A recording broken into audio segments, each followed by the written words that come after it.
La radio qui vous parle de NBA, c'est Radio Off Basket. Le basketball, c'est mieux à la radio. Radio Off Basket.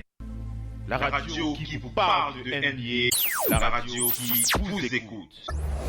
Basketball, c'est mieux à la radio. Downtown. LeBron playing some defense, slapped it away, but at least you play defense for a portion of the game.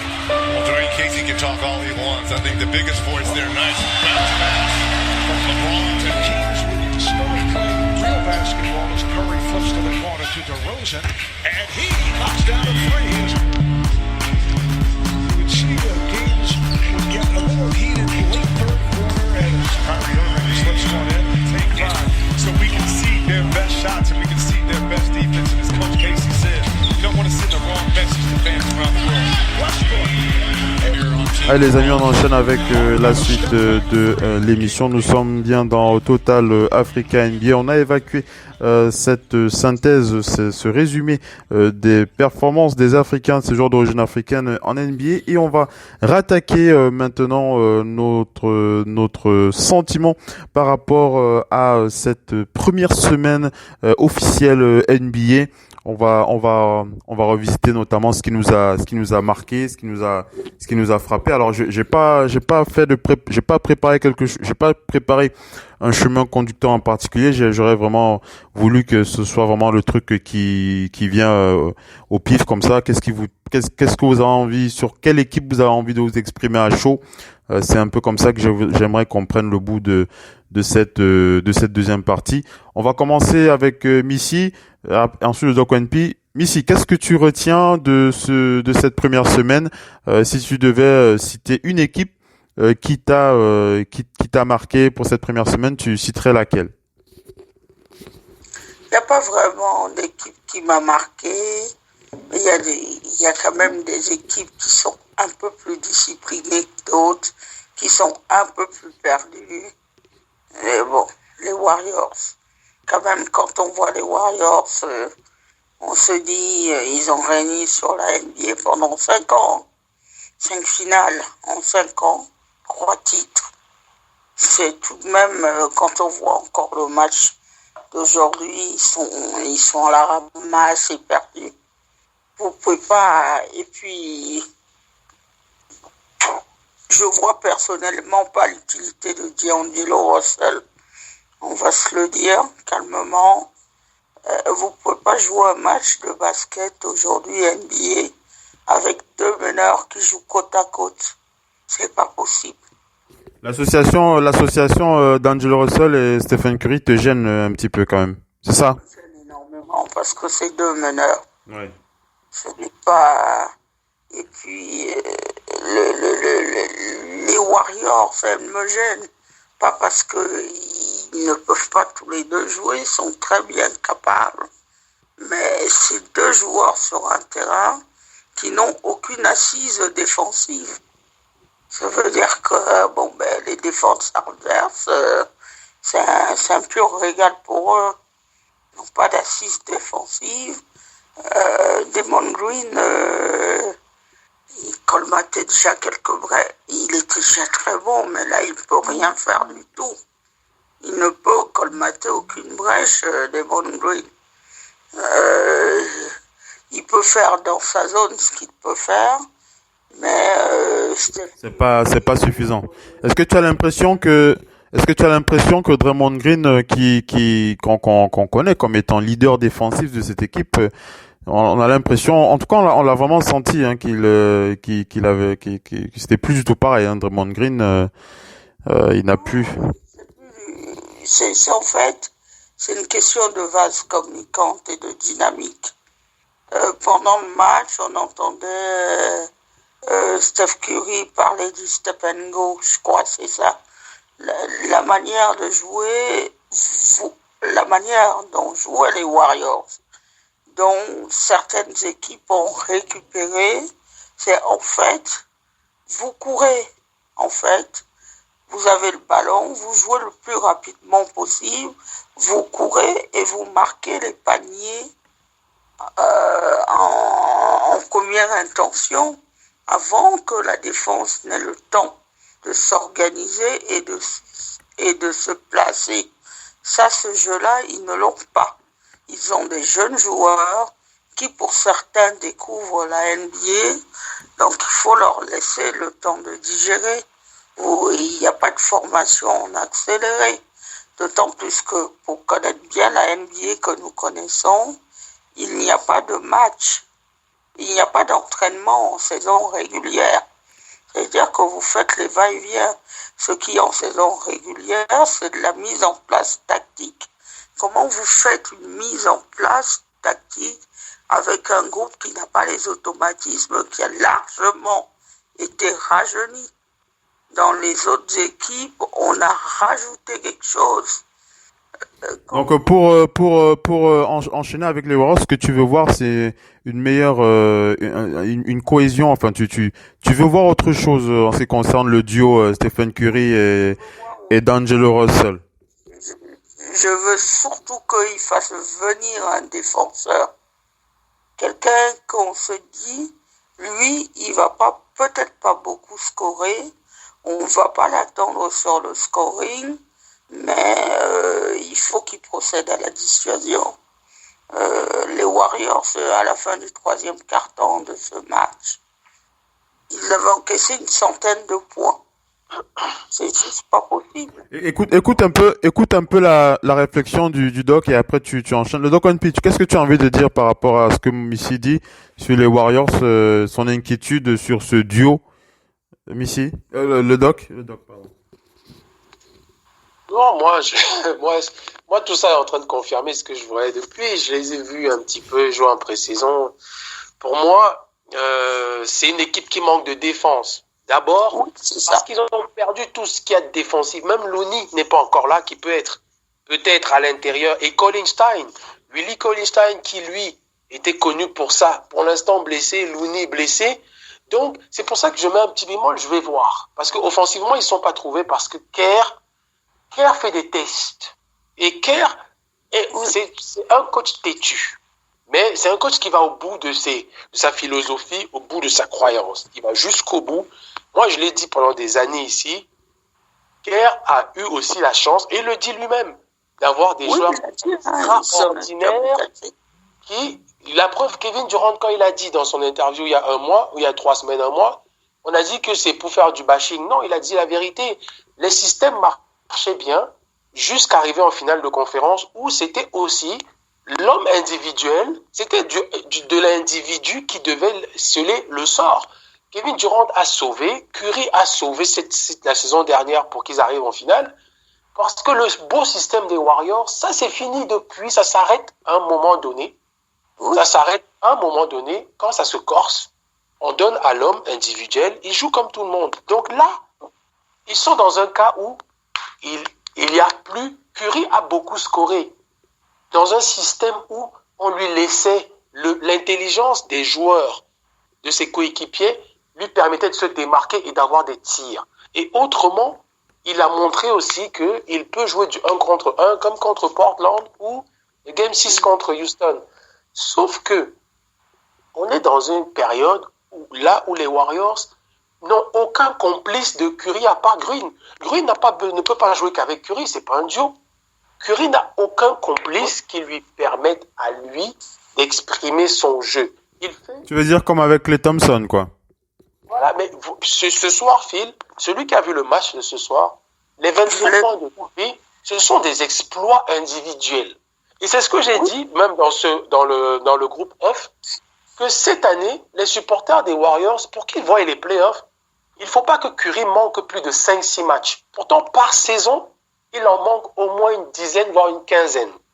Il ne faut pas qu'ils oublient ça, que Clay n'est plus là. Quand il en manquait, il y avait Clay et Durant, plus Draymond Green et le reste qui faisaient le boulot. Maintenant, quand il en manquera, il n'y aura plus cette alchimie qui fait que sans lui, il y a des automatismes et tout. Mais revenons sur D'Angelo Russell, il n'est pas devenu mauvais.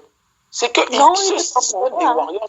Vous avez vu, parfois, son placement, tu as l'impression, tu vois directement qu'il Il n'a jamais joué avec Draymond. Il avait annoncé dans les médias, il avait dit vous attendez pas à voir des gros changements tout de suite. On sentait déjà qu'il avait déjà un peu de mal. Lui-même le voyait déjà venir, ce truc-là.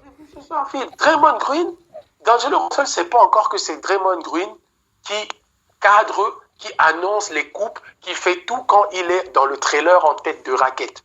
Quand D'Angelo donne à Draymond Green, il revient essayer de reprendre le ballon parce que toute sa vie, et que ce soit après la période de Kobe aux Lakers et chez les Nets, D'Angelo, on lui redonnait le ballon pour qu'il essaye de créer quelque chose. Mais ce n'est pas à lui de créer quelque chose aux Warriors. Il est perdu. Il est perdu, le pauvre. Et on va se poser des questions. Est-ce que c'est vraiment le bon choix? Mais je me dis, ils n'avaient pas le choix. Leur problème, ce sont déjà les 2 blessures de la fin de saison et surtout la décision de Kevin Durant. Et la suite, c'est qu'ils n'ont pas chopé un gros requin. Parce que D'Angelo Russell, tout le monde le dit, on n'était pas fous, nous les gens qui te commentons dans les médias. C'était plus quelqu'un pris pour essayer de choper un trade, un bon trade. Parce qu'il vaut quand même cher, lui. C'est quelqu'un qui a amené une équipe moyenne en playoff et avec une très belle campagne. Mais aux Warriors, pour l'instant, moi je dis bien pour l'instant, j'ai hâte. Parce que moi, tu sais pourquoi je disais tout à l'heure que Kerr, pour moi, il est têtu. C'est que depuis tant d'années, j'ai vu Reggie Miller le dire, j'ai vu Kobe Bryant le dire, j'ai vu d'autres le dire, des arrières qui ont dit si Steph Curry joue arrière, il rentre dans le quota, la crème des arrières de l'histoire. Ce mec-là, donnez la main à D'Angelo Russell. Steph Curry ne doit plus, on l'a dit pour LeBron James là, il ne doit plus jouer meneur, mais Steph Curry a un meneur là qui sait monter la balle, qui est assez sûr. Dès qu'il va comprendre les systèmes, Curry doit jouer 2. Même déjà l'année dernière, beaucoup le disaient, si Curry joue en poste 2, il est meilleur marqueur de cette ligue et il rentre vraiment dans la crème. Parce que il joue comme Reggie Miller avec plus de dribbles. Curry, c'est un Reggie Miller avec plus de dribbles. Qu'est-ce qu'il fait avec la main quand son équipe a besoin de lui dans un autre registre qu'il sait faire? Moi, je dis, Kerr est têtu dans son truc, il les met à 2 et il met D'Angelo Russell très souvent en 2. Quelqu'un qui ne sait pas jouer là. Il ne sait pas jouer sans. En fait, il sait un peu le faire, mais le mouvement sans ballon des Warriors est particulier. Autre chose, ce soir, ils ont joué en zone. Ils nous proposent à un moment une zone. Quand les mecs tirent à 3 points, il a fait une zone 3-2. 3 devant, 2 derrière. A raison. Mais les 2 derrière ne sont pas assez intelligents pour savoir que le point faible de la 3-2, c'est les côtés. Donc, à un moment donné, ils n'ont pas en face des enfants. Les gars piquaient par le fond, des passes, Schroeder passe au fond, ligne de fond. Après, ils proposent une zone 2-1-2. Mais en 2-1-2, tu paramètres ton intérieur à droite parce que Draymond Green ne peut que être celui au centre parce que c'est le cerveau de la défense. Mais, point faible encore, sur les côtés, les mecs passent. Donc je me dis, ils testent des choses. Kerr, il cherche, tu sens qu'il a des mots de tête, il cherche, mais il est têtu. Pour moi, il est têtu. Il va trouver peut-être défensivement. Je pense qu'il attend le retour vraiment de Looney et de Colin Stein parce que dedans, là, c'est le gruyère total. Tout le monde rentre là-dedans. Ce soir, c'est même le meneur, la Sean Alexander, qui pénétrait. Schroeder a pénétré. Gallinari est entré quand il voulait. Tout le monde rentrait là-dedans. On a fait énormément de mal. Et encore, toutes les équipes vont voir, et vous remarquerez, les intérieurs adverses vont faire leur meilleur match contre les Warriors pour l'instant. Tant qu'ils n'ont pas retrouvé du Looney et du Colin Stein, Adams aurait pu mettre 20 points et 20 rebonds ce soir s'il le voulait. Parce qu'il y aurait eu des fautes sur lui. Le seul moyen de l'arrêter, c'était de faire faute. Il a marqué combien de paniers accordés avec faute? Il en a marqué une bonne, je ne sais pas, 6, 7, 8. Donc, moi, je pense que ils sont excusez-moi à l'heure, mais ils sont dans la merde un petit peu pour l'instant. Ce n'est que le deuxième match de la saison, mais il y a tellement tellement de choses qui vont faire. Ça sent déjà l'heure aussi. Mais si, comment tu réponds au doc et après on va enchaîner avec les Lakers, le doc, Missy?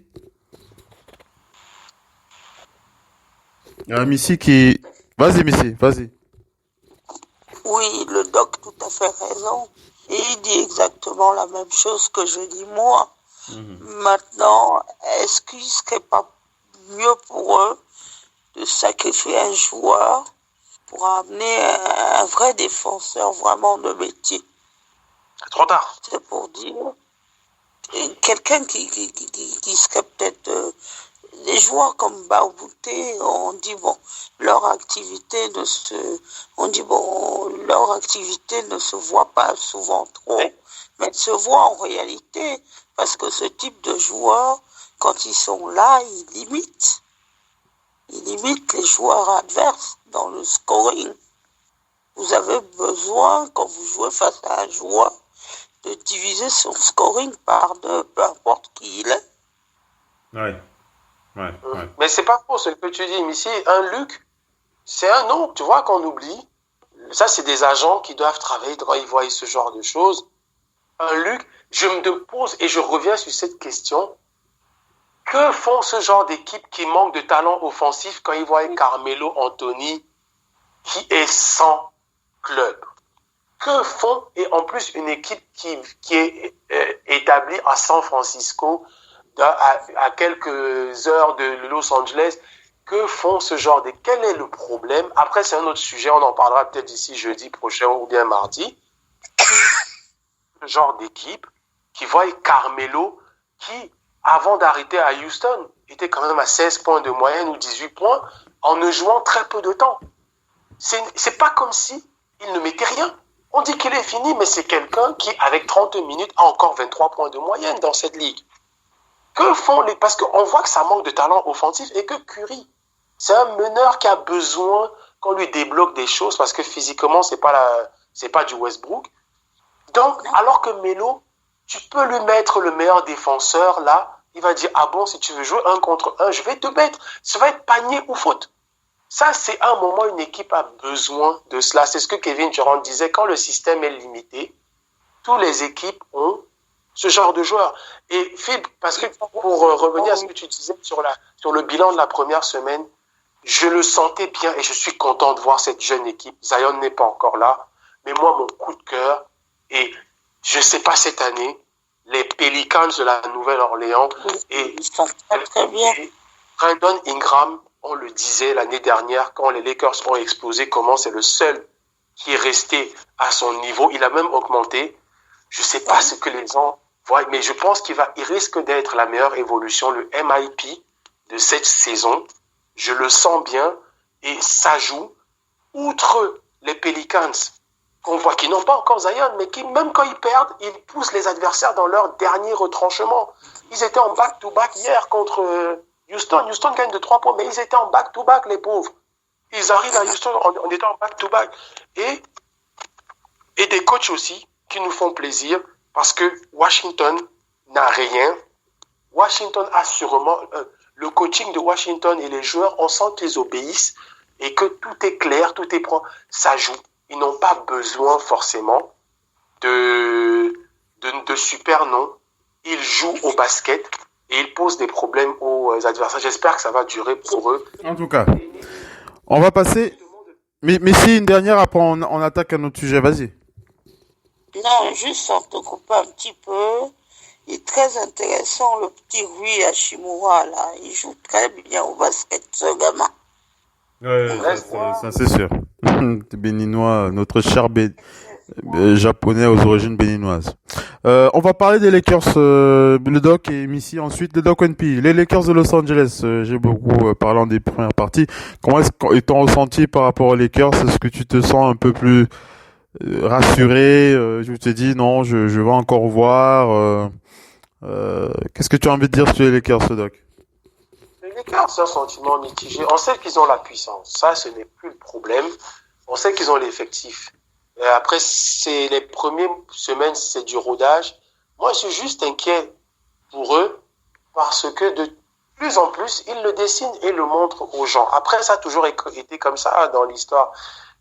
du basket, on l'a plusieurs fois dit ici, le banc fait souvent la différence parce que quand on va identifier les stars, et ils en ont deux qui ont l'air inarrêtables, mais une fois que les deux, il y a un qui a un problème physique, si les deux ont un problème physique, il faut que le banc suive. Donc, pour l'instant, ce qui est bien pour eux, c'est que du Danny Green essaye de faire quelque chose.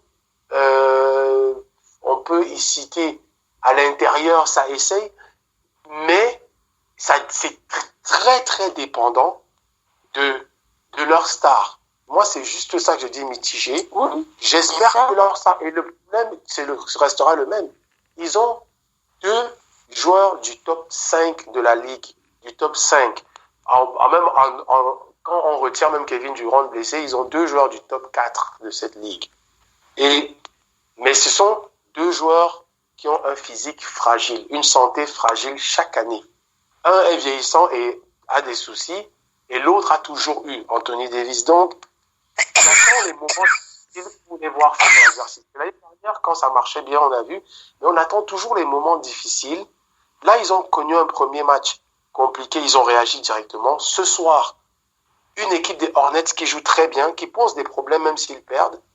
On peut s'attendre à une victoire, quoique cette NBA est formidable en ce début de saison. Ouais. Tout le monde peut gagner comme tout le monde peut perdre. Mais on les attend ce soir, mais moi je les attends un peu, je vais attendre parce que ils dégagent une puissance, ils dégagent une force, parce on se dit que il y a des joueurs qui peuvent prendre le relais, mais pour l'instant ils l'ont pas encore fait. Pour l'instant, moi, les Lakers, c'est Anthony Davis qui fait du boulot, LeBron James fait du boulot. Le dernier match, Davis était à 17 points à la mi-temps. Il aurait pu faire un match à 40 points ce jour-là. J'ai pas vu la deuxième mi-temps, mais je vois à la fin, contre Utah, que c'est LeBron James qui a fini avec 35 points ou 32, je sais plus. Je sais pas trop comment ça s'est passé. Je peux pas dire ce que je connais pas, mais je m'attendais qu'à ce moment-là, toute l'équipe joue. Maintenant, donc, j'attends vraiment voir comment ça va réagir dans cette période où l'une des stars est vraiment moi. Ouais. Missy, les Rockets de Houston, comment est-ce que tu sens le duo des Rockets qui ont eu un match difficile face aux Pelicans avec un Russell revenu aux abonnés présents dans les triple-doubles. On rappelle qu'il a dépassé Magic Johnson pour les triple-doubles dans l'histoire de la NBA. Est-ce que tu es un peu plus rassuré ou pas encore? Tu te dis non, c'est encore trop tôt. Vas-y. Non, on n'est pas du tout rassuré. Il leur faut trouver l'alchimie. L'alchimie, c'est en saison régulière que tout ça se constitue. Or, les Rockets sont loin de ça. C'est même pas une question de Westbrook. C'est qu'on sait, ces dernières années-ci, ce qui pose réellement problème aux Rockets, c'est les playoffs. Et ça, les playoffs, si c'est un problème, il faut le chercher du côté de la saison régulière. Ils ont 82 matchs pour mettre en place une alchimie entre Westbrook et James Harden. Parce que quand les défenses vont se resserrer, James Harden, là où il a pêché le plus, c'est au playoff. Parce qu'en saison régulière, il fait ses 40, ses 50 points. Mais quand viennent les playoffs, vous ne vous baladez pas dans les défenses adverses et vous scorez comme vous voulez. On va donc vous limiter. Il est question, y compris même pour les autres équipes, parce qu'actuellement on voit les Big 2. Non, c'est pas les Big 2 qui feront gagner quoi que ce soit. Il faut avoir les autres options. C'est maintenant qu'elles doivent émerger. Chaque équipe doit avoir ses troisième options. Et puis quand viennent les playoffs, c'est votre banc qui va amener les points qui manquent. Cette histoire de dire, ah bon, si on a des stars, non, ça ne marche pas. On l'a encore vérifié sur les Raptors, ou même avant les titres gagnés par les Warriors. Ça a été des très bons apports du banc et des joueurs autres. On a même vu André Iguodala, MVP des finales. C'est pas pour rien, ça. Si vous vous basez uniquement sur le fait que Russell et James Harden, ça va, c'est un bon duo. Je rappelle quand même ces deux-là, ils étaient dans une finale de l'époque avec Kevin Durant où ils étaient à Okitsi en 2012 face au Heat. Ça n'avait rien donné du tout. Et à l'époque, comment le Heat avait aussi gagné des choses, c'est par le banc. Maintenant, on attend plus de James Harden et de Russell Westbrook pour que cette alchimie ait lieu. Et puis, ça, juste une chose, Vas-y. Il faut commencer à définir qui prend les tirs dans les fins de match, qui gère les fins de match pour éviter la cacophonie. Ça, il va falloir que ça se décide. L'histoire qu'on explique où on ne tranche rien du tout, au final, on paye. Le doc, il veut aussi s'exprimer sur les Rockets. Vas-y, le doc, tu veux dire quoi? Oui, non, mais à ce sujet-là, je voulais quand même se féliciter, enfin, il faut le dire, Westbrook. Il est arrivé dans cette équipe, on avait des doutes, mais pour l'instant, c'est pas lui le problème, mais ses pourcentages sont bons. Il fait des triples-doubles avec de très bons pourcentages. Il n'y a pas de forcing. C'est Harden qui a peut-être un problème d'adresse actuellement. Parce que, avec Westbrook, on sait son problème, on l'a dit, c'est des mauvaises gestions de temps fort ou bien de fin de match. Ou des erreurs un petit peu, tu sens que c'est sorti de sa tête. Mais, moi, j'ai toujours dit, le problème de ce jeune homme, c'est que ses mauvaises actions sont plus retentissantes que ses bonnes. Et depuis, là, il est arrivé dans une équipe où il a des gens qui ont des meilleures mains. Et je voulais annoncer, il sera le meilleur passeur de la saison. Cherchez même pas. Je vois personne qui va faire mieux que lui dans les passes. Parce que, déjà, il l'était avec OKC, qui n'avait pas aussi les meilleurs, parce que la passe décisive, c'est quand la personne à qui tu donnes la balle marque. Si tu donnes la balle 10 fois à des mecs qui te ratent ça 8 fois, ça te fait que 2 passes décisives. Et même que je le vois faire des passes à PJ Tucker, lui, il essaye de jouer avec un peu tout le monde. Et il a beaucoup d'énergie. J'ai même peur qu'il se fatigue assez vite parce qu'on dirait qu'il veut prouver à Houston qu'il est maintenant un Rocket. Et tout le public, je pense que le public va l'aimer très vite pour son énergie. Par contre, il a une énergie folle, ce gars. Moi, c'est pour ça que je suis content de voir son intégration. Maintenant, le reste de l'équipe, surtout avec la blessure, je ne sais pas où ça en est de Gerald Green. Le reste de l'équipe, je pense que ça, au fur et à mesure, et que Harden doit se dire qu'il n'a plus un meneur comme CP3 qui était passif et qui laissait carrément Harden faire son 1 contre 1 et disait, bon, à mon tour, je vais faire. Westbrook peut faire du 1 contre 1 comme peut être très collectif parce qu'il cherche à faire ses statistiques de passe aussi. Je pense que même les joueurs de Harden vont préférer Westbrook en meneur et dire, lui, on a des chances de toucher la balle avec lui. Donc pour moi, Harden doit commencer à savoir à jouer sans ballon aussi. Parce que depuis des années, il nous propose un jeu de 1 contre 1 qui fait qu'il ne sait même pas se déplacer et se démarquer, profiter d'un double écran, passer ligne de fond et se retrouver de l'autre côté pour avoir la balle. Pourtant, avec son adresse, il pourrait être un Steph Curry, puisqu'il marque même déjà plus que lui. Sauf que Harden veut la balle en position arrêtée. C'est ça qui est vraiment emmerdant. Et je pense que ça va être le seul problème de cette équipe. Et au playoff, face aux Warriors, ça a été problématique. Tu ne peux pas avoir la balle en poste 2. C'est pour ça qu'il joue peut-être meneur, parce qu'on lui dit, au moins tu auras la balle dès le départ de l'action. Alors que, pour moi, c'est Westbrook qui est plus apte, parce que lui, il veut faire ses stats à tous les points. Il veut les points, les passes, les rebonds, mais surtout les passes. Cette statistique-là importe énormément chez eux, parce qu'ils ont un meneur. CP3 était venu pour ça, mais CP3 ne faisait pas plus de 10 passes décisives. C'est inadmissible. Avec autant de joueurs qui ont des mains, Capella, Harden, Tucker, Gordon, tu dois tourner à plus de 10 passes décisives dans cette équipe. Et Westbrook, pour l'instant, il se régale parce que quand il attaque, Il sait qu'il va ressortir gauche-droite, donner à derrière, dedans. En tout cas, tout ça, ça a l'air positif.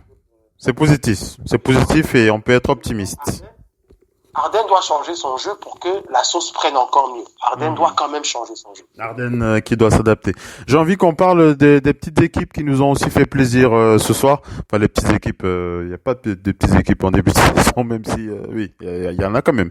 Je pensais aux Suns. Je sais pas ce que vous pensez des Suns de Phoenix pour cette première semaine. J'ai vraiment adoré leur match face aux Clippers.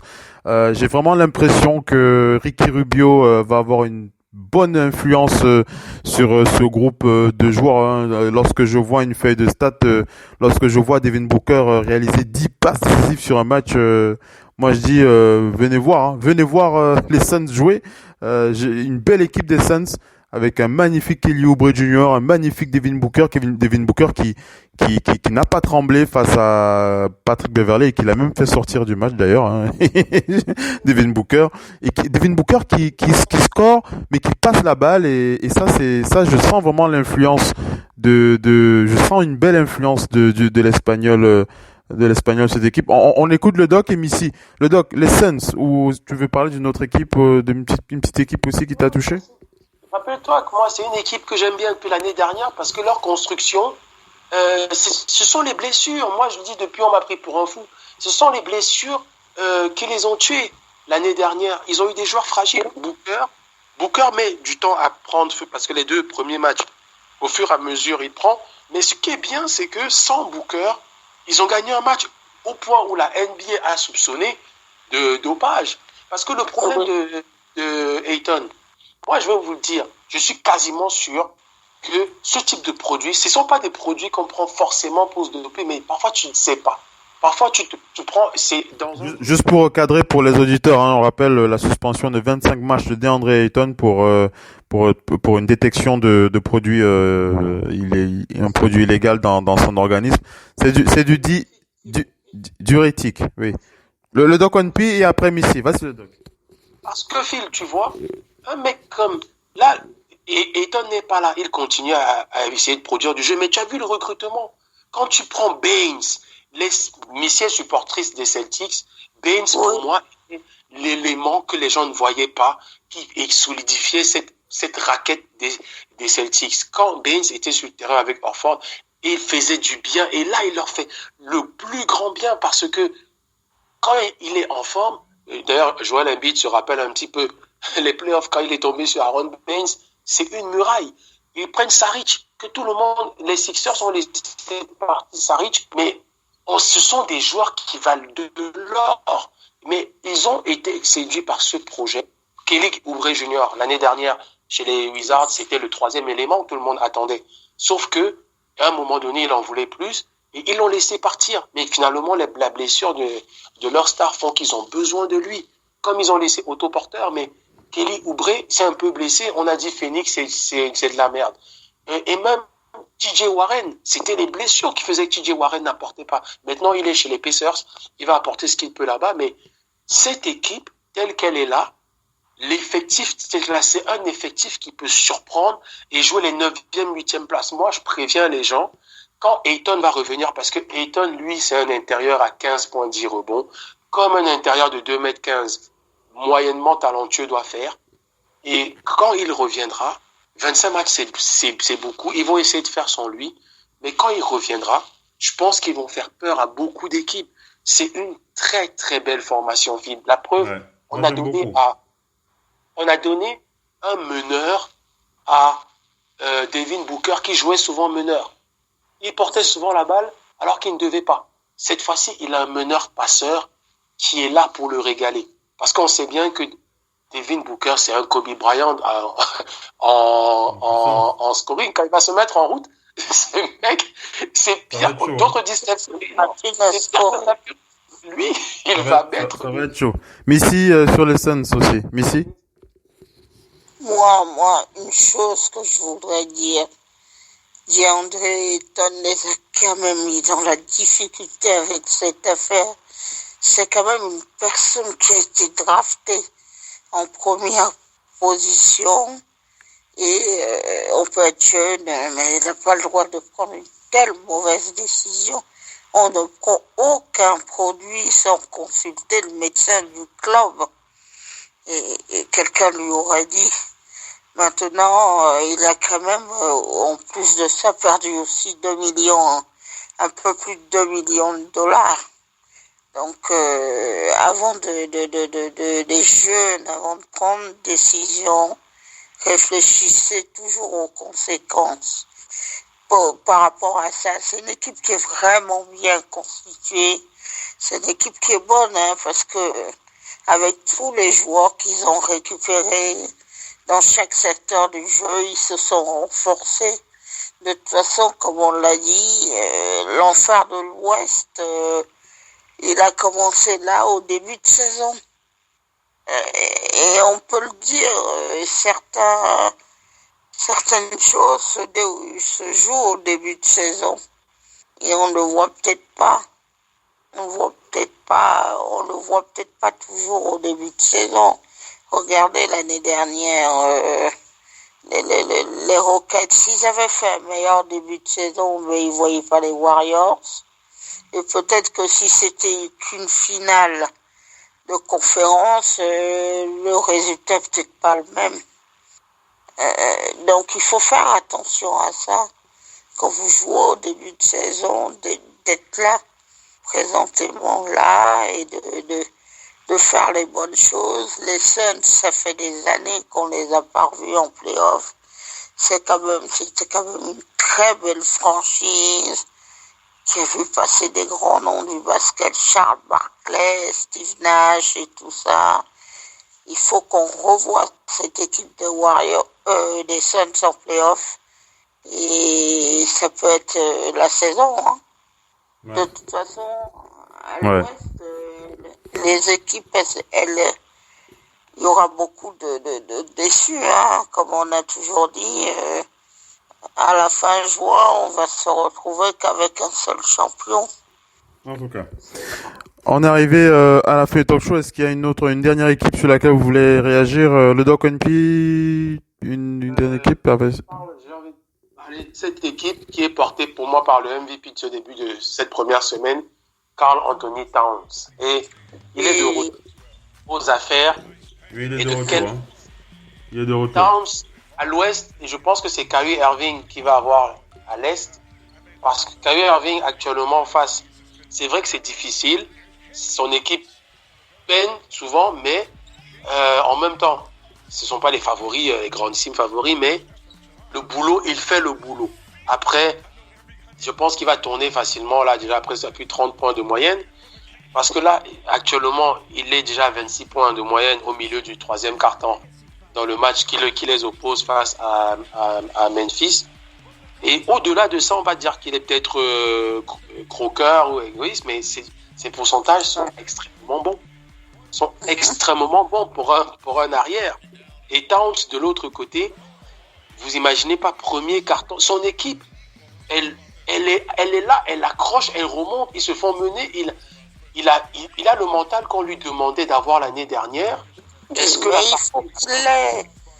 le moment de Jimmy Butler, quand il était là, a ralenti son évolution? Je n'en sais rien, mais déjà premier carton, il est à 15 points au premier carton face à Miami. 15,5 rebonds en un carton. Il a joué que 10 minutes. Hein. Je pense qu'aujourd'hui, c'est un nouveau carton à facilement. Si son équipe ne tue pas le match avant, il va encore faire 35 points ce soir. Il va être performant. Missy, un dernier mot sur une équipe, 2 minutes pour conclure. Moi, j'espère que mes Celtics feront une bonne saison. Ouais. C'est vrai que sur le premier match, Kemba Walker était complètement à la rue, mais là, il commence un peu à trouver ses marques et quelques automatismes. Et on voit enfin un grand Kemba Walker sur ce début de saison. Ouais.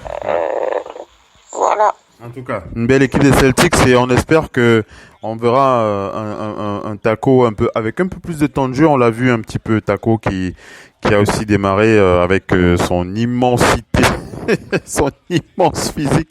Taco, il y a rien à faire, il y a personne qui peut défendre sur Taco Fall. Hein. Vraiment, il est incroyable ce monument sénégalais, Taco Fall. On arrive à la fin du talk show, les amis. Merci d'avoir été connectés. C'était une belle émission pour Total Africa, cette reprise pour cette fin de semaine. Je vous dis merci, je vous dis à la prochaine mardi pour The Big NBA Show. Missy, merci d'avoir été connecté. Oui. C'était sympa. Merci Missy. Merci à tous les auditeurs. Voilà. Merci. Le Doc NP, merci d'avoir été connecté avec nous et on se dit à la prochaine dans The Big NBA Show, le Doc. Merci. Oui, merci à mardi, hein, c'est un show, il n'y a pas de souci. Voilà. Merci les amis.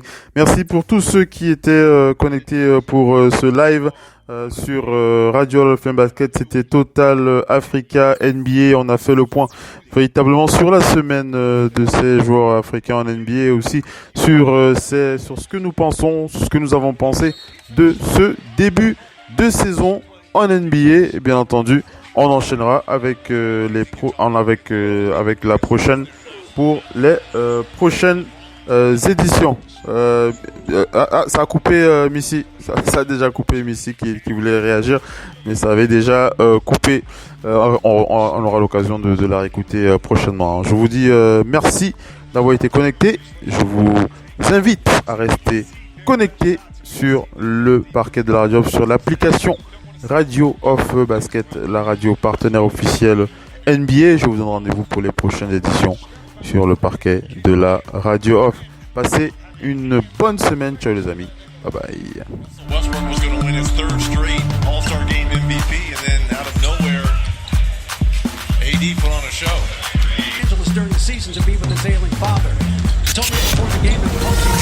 La radio qui vous parle de NBA, c'est Radio Off Basket. Le basketball, c'est mieux à la radio.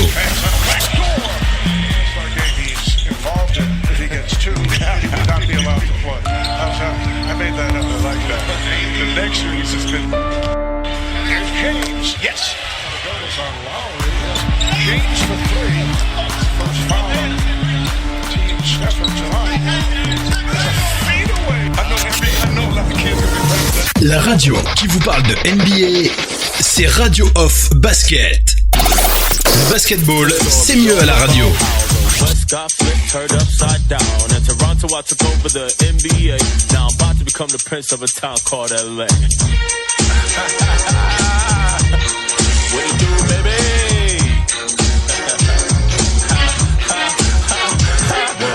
In San Antonio, playing my game until Popovich started dragging my name. Forced my way out, gave Toronto a try, and I showed everyone that I'm a real fun guy. Hit a couple big shots because I'm pretty good. Crushed Golden State when nobody thought we could. Won one little title for a man called Drake, and then Uncle Dennis said we going back to LA. I whistled for a Tahoe, and when it came near, the lights to play Reclaw and PG was there. My good pal Lowry's gonna miss my fade, but I signed with the Clippers back home to LA. I poured up to Staples and LeBron was outside. He said you'll never be king in that busted ass ride. I said this is my kingdom, starting today. Gonna sit on my throne, that's the claw of LA. La radio qui vous parle de NBA, c'est Radio Off Basket. Le basketball, c'est mieux à la radio.